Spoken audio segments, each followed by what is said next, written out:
DeSanto Propane is 4 generations strong as a trustworthy family-owned business with unmatched customer service. Go online at DeSantoPropane.com for more info or call toll-free at 1-800-752-4574. Since 1937, the difference has been DeSanto Propane.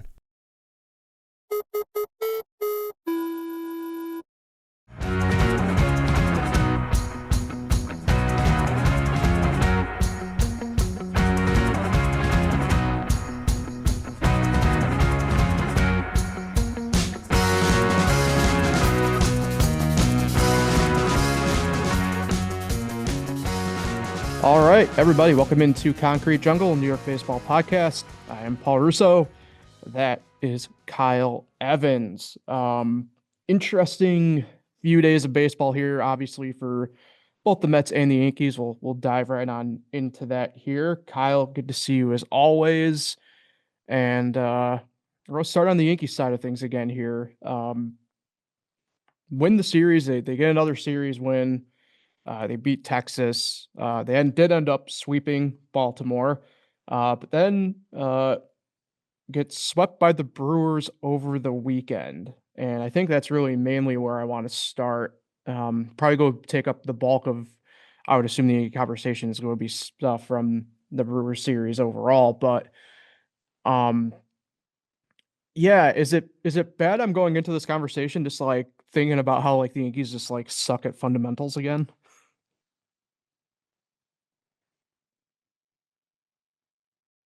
Yeah, I mean, their series opener they lost because they didn't really know what they were doing offensively. In a close, tight game.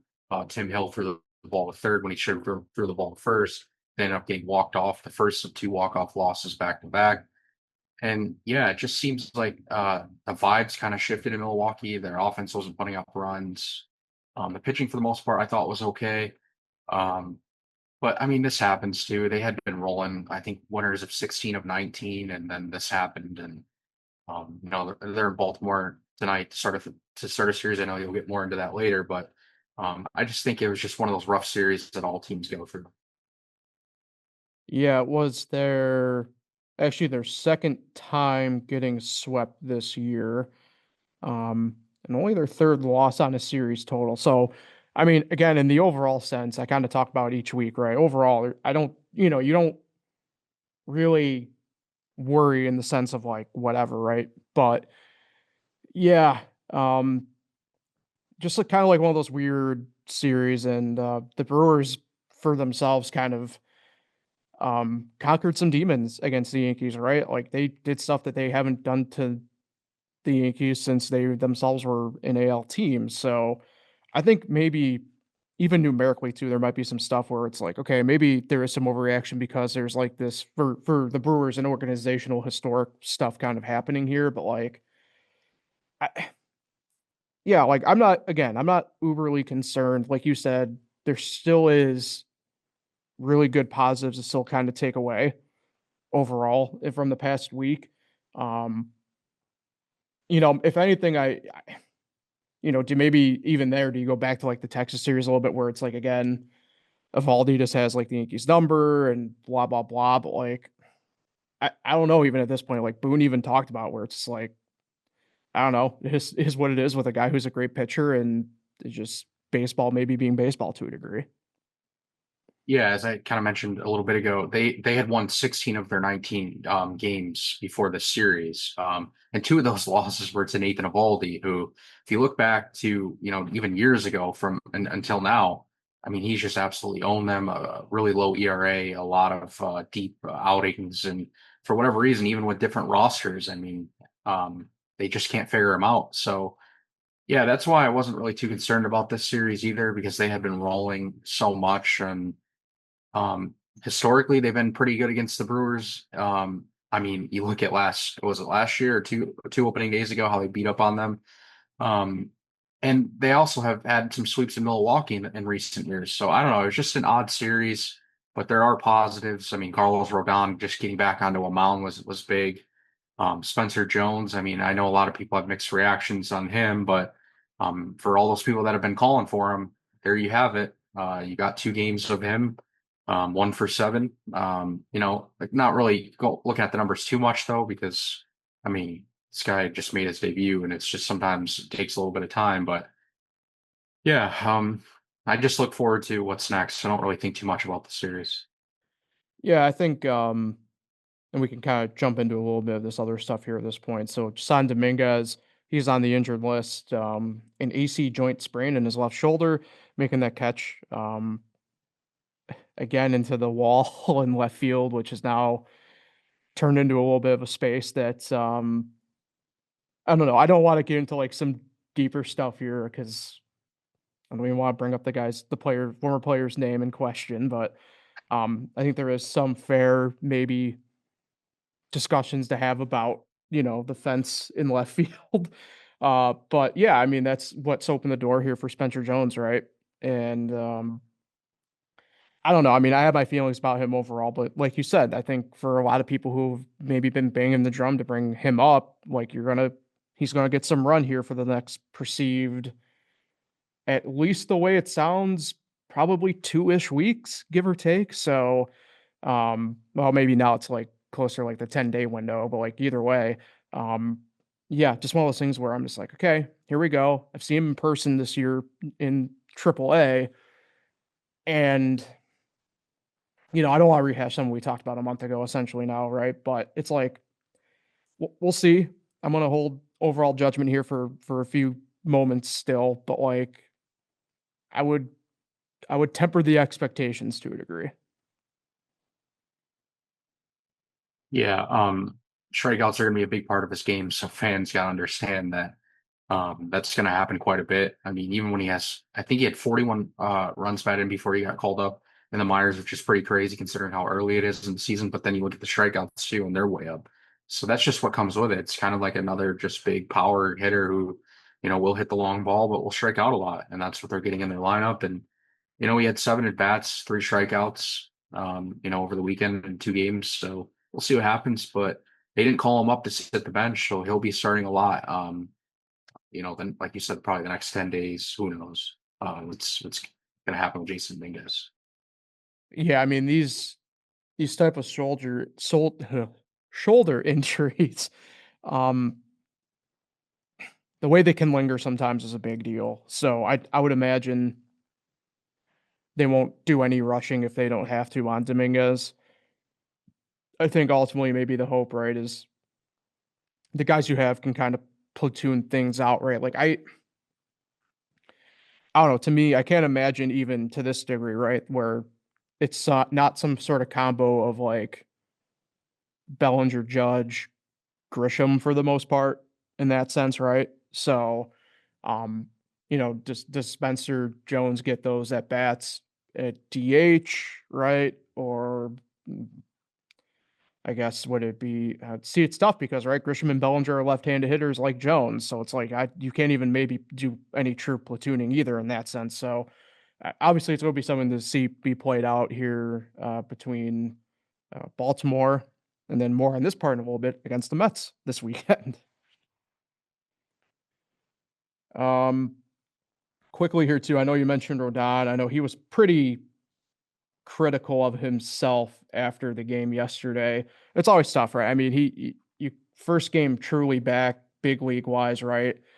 And I understand his sentiment, but like I thought, looking back on the replay and stuff like that, I didn't see anything to really get super concerned about in the sense of like mechanically or anything like that. Like first big league start back, I'm not expecting perfection by any means. So for him to, frankly beat himself up in the post game comments afterwards, I'm like, I get it, but also like you can probably pump the brakes a little bit on yourself as well.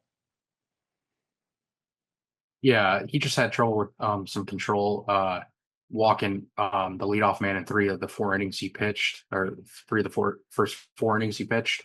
Um, and for the most part, he was able to get around it, but then eventually they got to him, and you know, I, there's nothing to be too concerned about. I mean, it's the first start. Milwaukee has been pretty solid offensively. If you look at rankings and stuff, they do put the ball in play. They got a lot of guys who do that. So I'm just glad, that he's back and they don't have to, have Elmer Rodriguez or whoever you choose to, start in his place throughout the season. This is a guy that you want on the mound and who's really turned his Yankee career around the last couple of years. So I think he'll figure it out. It's May 11 today. We got a long season left. Yeah, yeah. Yeah, let's jump a little bit into the series against Baltimore here because, like I said, the Yankees have the Mets this weekend. Don't want to fully jump into that just yet until we actually get to the Mets stuff here in a couple minutes. Obviously, right, these two teams saw each other essentially a week, well, literally a week ago, but the Yankees got a 4-game sweep in the Bronx for that. This time they're down in Baltimore. The Yankees have their pitching on their side known, right? It's Weathers tonight here on Monday, Warren tomorrow on Tuesday, Fried going on Wednesday. Um, Baltimore gets a little bit weird. They're also dealing with some injury stuff right now on their staff. The only one known at the moment, at least that I'm looking at anyway, Kyle, is Brandon Young tonight. So it's one of those things where questions for them also linger. I just my main thing with this series, I'd like to see the Yankees kind of bounce back. Even if it's not a sweep, they just win the series, bounce back from getting swept by Milwaukee this weekend, look good, look confident going into, um, frankly, the Subway Series against the Mets, where it does not matter how good or how bad each team is in this scenario, as we've seen in the past couple of years. So, um, just look for some positive baseball played from the Yankees in this series and keep it moving towards the weekend.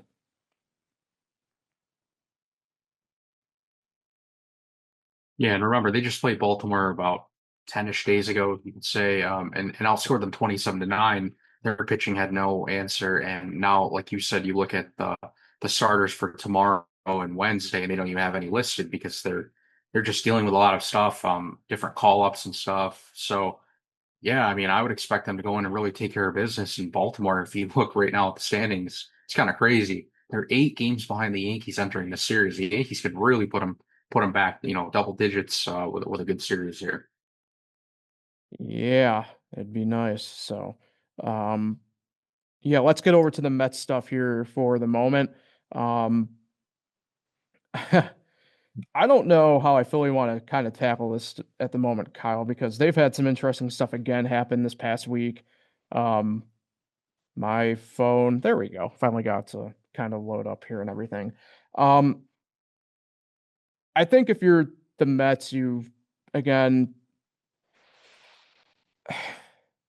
it's tough, right? You beat Colorado, you lose to Arizona. It's another 500 week, and while I think there are some positives to take away again from this West Coast trip, just the headlines again for them just stick out to me, right? Like I'm down. Look, I'm down in Watkins Glen this past weekend for NASCAR weekend, right? And one of the notifications I see is the Cubs have, and mind you, it did get blown out of proportion the way it seems, right? But like the Cubs have checked in on Freddie Peralta's availability. I'm like sitting there going like, no matter what, there's clearly smoke in the sense of where there's smoke, there's fire. But like your big offseason acquisition, teams already checking in on to see what the temperature is, right? And I'm like sitting there going like, this cannot be good. And like I said, it was blown out of proportion. I think even the Cubs outright said that like they haven't actually done any like checking on it. But like I said, where there's smoke, there's fire usually. And I'm just like, if you're the Mets, you cannot feel good at this point that people are already checking in, um, essentially 2 months of the trade deadline about anybody's availability at this point. Yeah, I mean, you look at the road trip they just had. You see 5-4. Usually you would probably take that for most teams, but the Mets have just dug themselves so far in a hole that I think anything's on the table right now. I mean, they woke up this morning again with the worst record, not in the National League, the entire league at 15-24. No other team has every other team has at least 16 wins. So it just goes to show you that like we kind of talked about it, even if over 500 road trip won't cut it at this point in the year because that's how bad they've been to start the year. So, and sorry, just correction, 15 to 25, not 15 to 24. Mm. That matters.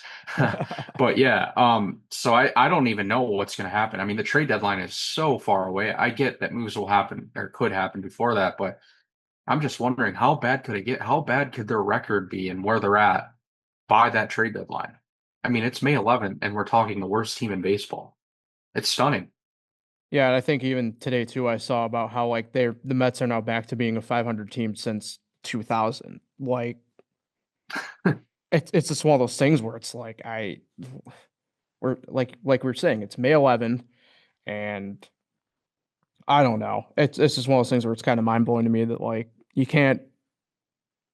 And it's funny because like talking with some people over the weekend about the state of the first essentially month of the year overall about it, and it's like I don't know how much of this with Mets at this point, so you can also just chalk up to like baseball's baseball sometimes either, because it's just like, or in this case too, where it's like people joke about like, but like the Mets being the Mets, right?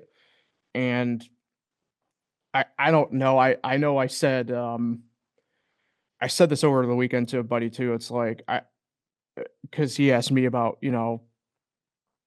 the managerial firing so far. I'm like, I like the Mendoza thing to me is just like I just think they're waiting to get back east to do it, and there's nothing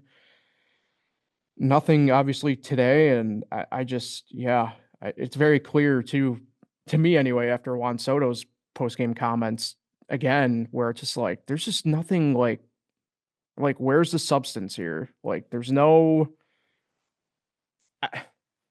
even like urgency. I don't think I would need, like there's just no emotion, right? And we talked about that a couple weeks ago where it's like they're too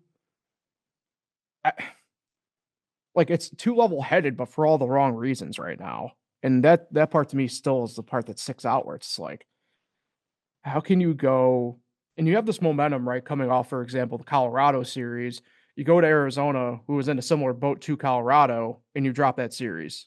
And it's just like, when are they going to just like grab one of these things for 10 days and just have like an 8-2 10-day run, right? Like, not every team obviously in the big league gets done this year, but for like half the league gets done this year, where it's like, sweet, we know what we're doing, we're full speed ahead, let's go. And like we just have not seen it from this team. It makes no sense to me at this point how they haven't had just one of those runs. Yeah, what's funny is they started this past 9 game road trip winning 3 of their first 4 games, and it looked like, okay, yeah, they might be able to turn the corner here. And then they go and lose 3 of their final 4. And get this, they're back to where they started, 7 runs over the last 4 games. And just not going to cut it. And you look at Juan Soto, 3 for his last 33. Bo Bichette, 7 for his last 36. I mean, your 2 top guys, who I consider top guys right now, especially adding Bo Bichette in there because of all the injuries, um, aren't getting the job done. And they're 8-9 since their 12-game losing streak. So they don't even have a 500 record since their 12-game losing streak. And again, it doesn't seem like it matters if they're on the road or at home. It just, no matter where they're at, it just no consistency whatsoever. And 9 or 10 games under 500 now. I just don't see this team really turning it around unless they go on a major winning streak. And I think the perfect way to maybe cap off this portion of the conversation too, right, is the fact I'm on the MLB app right now. This is how I get all the stuff I look at for our stuff, right, when we're talking about this. In the second headline for the Mets, and it was the first of the day, is Mets take positives from winning trip, but air-filled finale leaves bad taste in mouth. And that's the type of stuff we're talking about, right? Just like it's the stuff like that where it's just like, cool, you had this going for you, but and that's the thing with them at this point. So yeah, and then for them, you look at this first series of the week for them against Detroit. They're off today, right? Coming back east and everything, and a much needed off day. It was supposed to be. They were supposed to have another one last Thursday. Didn't happen because of the weather in Colorado, which we alluded to a little bit last week. That we kind of had our doubts that series would have remained the way it was as planned as scheduled, and obviously that didn't happen. But and the only known pitching matchup here for tomorrow night, where it's Flaherty and Peralta, and um I don't know, Detroit's in a weird spot too. Again, they're dealing with some injuries themselves, but um what can you do in this series that makes you feel good going into what is your first, or well, maybe not first, but your first probably good weather marquee matchup of the year, right, against the Yankees. You're hosting the Subway Series this weekend. If you're the Mets, you want to get this series against Detroit to get that ball moving. And for me, I don't have the confidence in them to do it at this point. Yeah, it's crazy. I was just looking at the standings quick here, right? Detroit only has four more wins than the Mets. And in fact, Detroit only has one more win over their last 10 games than the Mets. So, yeah, both teams are in a not great spot right now. Of course, the Mets are by far worse, but yeah, I don't see it really turning around either. No positivity with this team. I mean, it just seems like you almost expect them to lose every series. And when they do win two out of three, you're like, wow. Um, so I'll say they're going to lose the series to Detroit. And I think too, you talk about the standings, the Mets still sitting at a negative 31 run differential. And for as Detroit as rough as things are for them, they're the only team in the AL Central with a positive run differential. They're +4. So like, but like that's the stuff we're talking about, right, Kyle? It's the fact that like you look at a team like Detroit, it's like, okay, clearly they have something right, like going right for them somewhere in some of these games. And for the Mets, it's just non-existent pretty much, right? Like, yeah, you do have some positives, like say within the pitching staff or something like that, but like when we're like what we're talking about and going back to it, like you mentioned the stuff with Soto and Bichette, uh, you, you can't, you can't, your pitchers can't give up 3 runs and do their job, right? And then you leave them hanging like they have been and expect to do well. And like, look, numerically speaking against Detroit, right? And Tuesday, Wednesday, Thursday this week, that probably is a little bit of the case happening again, at least to be expected in the very least. All right, let's jump in here. The Subway Series, Kyle, this weekend. Obviously, it's tough to maybe fully really gauge, right, like what to expect. Um, you never know fully what the pitching matchups might be, stuff like that. But um, I mentioned, right, like these series the past couple of years have been, I don't want to say toss-ups, but like the Mets have tended to come out in the better space than the Yankees in these series, right? And it's weird because I think, at least in theory, this matches up a lot like the way it has been the past couple of years, where, these are two on paper even teams. And I'm going to mention it again here, but like the way the Mets have had the numbers for the Yankees, you would think maybe going into this weekend, the Mets would have the edge. But like this is the first time now, at least in the past season, where I think the Yankees actually have the edge over the Mets. And it's just because of like, obviously the way they've been playing. It's so simple to say, but and maybe dumb to just pound into the head, but like, and I know it's tough. Like I said, we're far enough out that like who knows what might happen in 3 days, but like I sitting here right now, like I expect the Yankees to at least get 2 of 3 in City this weekend, and I think that'd probably be the expectations for a lot of people. Yeah, I mean, I definitely agree. I think the Yankees right now are just way better vibes. Of course, they're winning more games, but it just seems like they're going to go and take care of the Mets. Where past years, it's just they've actually had some ugly games against the Mets, some air-filled games. And I even think even back to like 4 years ago when I remember they got swept by the Mets in the first series. So yeah, I think the Mets are going to have a losing homestand, which that's typical in the first couple months of the year. They've had a lot of those, so it's just going to get really ugly for the Mets. I just can't believe we're talking about this. I mean, they're not just a few games under 500; they're 10 under 500.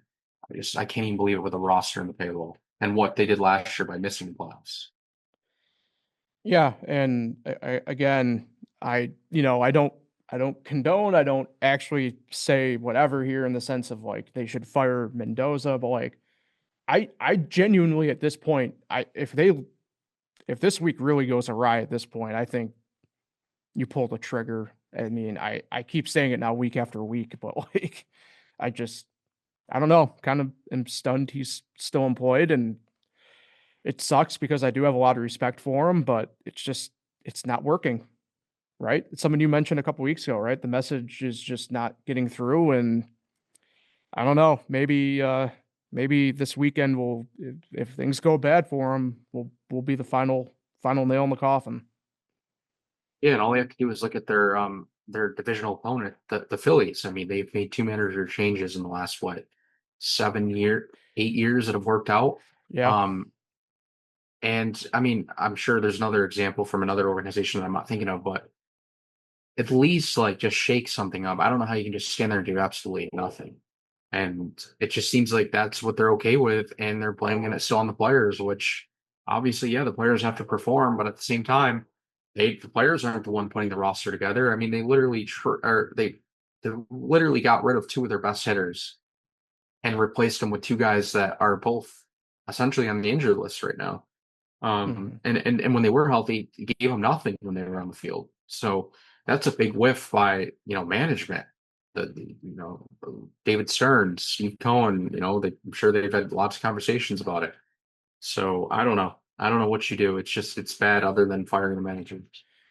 And I think too, I know you mentioned the Phillies specifically, but I think the NL East as a whole, we've seen it. Maybe not as much recently, right? But like um the Nationals, for example, I mean I remember this only because of like I was really fond of that team, but like um Davy Johnson, right, more or less retires. They bring in Matt Williams. Things go well for like a year and a half, but they fire him. They bring in Dusty. Um, they move on from Dusty to Davy, and it works out really well, obviously, for the most part, up until the past couple of years. And mind you, like they're kind of falling back a little bit now, but like things start off really well for them this year under new management. Atlanta, right? They fire Freddie. Now I'm going obviously like really more back there to a degree, right? But like they fire Freddie, Snit comes in, they do really well with that, and they're off to a really good start with Walt Wise this year, right? Miami, all things considered, and I know it's a little bit different for them because they shuffle through guys, but like Don Mattingly had them in a good spot, and then you move past a couple guys, but like Skip Schumacher had them back in the playoffs, and now it's looking like Clayton McCullough's got them on a pretty good path as well. So I mean, like the NL East is like a good example of what you talked about, Kyle. All right. That's pretty much all I got really for this week. I did want to make note. We had our first, at least for us up here, I-90 battle between Rochester and Syracuse this past week, and Rochester got the upper hand, taking 4 of 6 from the S Mets. So uh, keep an eye out there. I know this is, I don't know, the weather looks interesting for this week. If you can't get to Rochester, they are home. I know this. They're doing the lilac stuff this weekend, and those hats are always the jerseys and stuff are really cool. So if you're able to get to Rochester, I recommend you do it. But yeah, unless you got anything else, Kyle. I think I got everything I had on our notes for the week here. Yeah, no, I don't really have anything else. I just pulled up the standings of it because you mentioned Rochester, Mhm. Syracuse. First time looking, I didn't realize both teams are over 500 right now. I mean, barely, but still, the point is they're playing decent baseball, I guess. Yeah, Syracuse came out of the gate really hot. And again, it's tough because the Mets have kind of, I don't want to say pillage, but like, like one of their best pitchers was Carl Edwards Jr. The Mets bring him up. They DFA him because he's a vet, had elected free agency. So you have like cogs like that kind of going in and out for them. And then like on the Rochester side, they started off really bad. I mean, that's something I know me and you talked about like off air was kind of just how bad Rochester started off. And since frankly about 3 or 4 weeks ago, they've really have kind of found themselves in a good spot. So who knows? I know like for them, it's kind of a little bit of the opposite, right? Like Washington outside the first couple weeks hasn't had to do much roster movement. It's been kind of steady there. And hey, that's the key thing in sports, right? Is consistency, chemistry. So hey, who knows how things will play out here for the rest of the first half for them. They're already pretty much, I think, halfway through the first half, pretty much. So hey, we'll keep an eye on that as the weeks progress as well. So all right, we'll sign off on that note then, Kyle. We will talk again, yeah, with everybody next Monday. So I've got my dates confused here a little bit because Memorial Day falls early this year again, but we'll be back again next Monday talking. So I can find the Concrete Jungle here on fingerlakes1.com, the FLN YouTube channel, the audio only feed on all major podcasting platforms. Enjoy the week, everybody. We'll talk again next Monday.